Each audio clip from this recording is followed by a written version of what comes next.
எல்லாருக்கும் வணக்கம். நான் உங்கள் ஸ்ரீ. இந்த பிறந்த நாள் மற்றும் திருமண நாள் காணும் அனைவரும் எல்லா நலங்களும் எல்லா வளங்களும் பெற்று நீடூழி வாழ நான் இறைவனை பிரார்த்திக்கிறேன். வாழ்க்கையில் நம்ம கூட எப்போ பார்த்தாலும் போட்டி போட்டுட்டு இருக்கிறாங்கன்னு வருத்தப்படாதீங்க.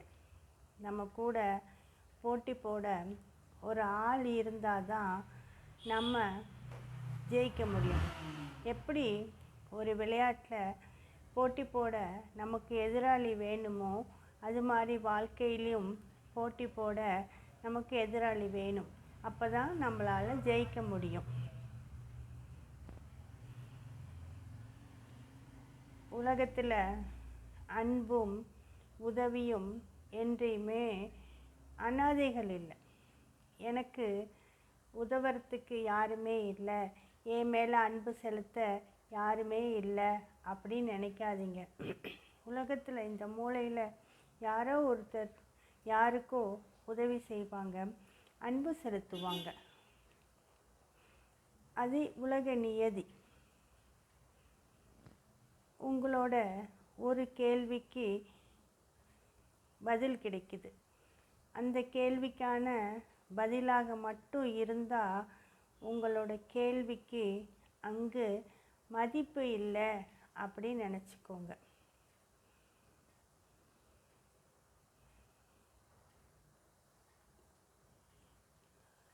நீங்கள் அமைதியாக இருந்து பாருங்களேன். உங்களுடைய மௌனம் யாரையும் எந்த சலனமும் ஏற்படுத்தலை அப்படின்னு தெரிஞ்சதுன்னா உங்களுடைய மௌனமோ பிரிவோ அவங்களுக்கு ஒரு பொருட்டே இல்லைன்னு அர்த்தம். என்னைக்காச்சும் ஒரு நாள் நான் சொல்வேன், காணா போய் பாருங்களேன், அப்போ தெரியும் எப்பையும் உங்கள் மேலே உண்மையான அன்போடு இருக்கிறவங்க யார் அப்படின்னு தெரியும். இது ஒரு கடுமையான வார்த்தை தான்.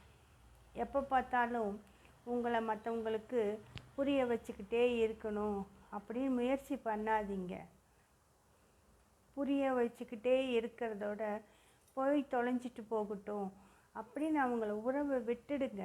எப்போ பார்த்தாலும் அப்படி கட்டாயப்படுத்தி இருக்க உறவு எதுக்கு உங்களுக்கு தேவையா? நல்லா யோசிங்க.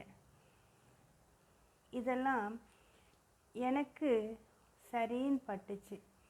நம்மளே நம்ம வழிக்க போய் நம்மளோட அன்பையும் உறவையும் ஏன் ஒருத்தர்கிட்ட கெஞ்சிட்டு இருக்கணும் அப்படின்னு எனக்கு தோணுச்சு. அதனால் நான் உங்களுக்கு ஷேர் பண்ணுறேன். நீங்கள் இதோட கருத்துக்கள் என்னன்னு எனக்கு சொல்லுங்கள், சரியா தவறா அப்படின்னு. இந்த வீடியோ பிடிச்சிருந்தா உங்கள் ஃப்ரெண்ட்ஸ் அண்ட் ஃபேமிலிக்கு ஷேர் பண்ணுங்கள், ஒரு லைக் போடுங்க. எப்பயும் போல் எனக்கு சப்போர்ட் பண்ணுங்கள். நன்றி.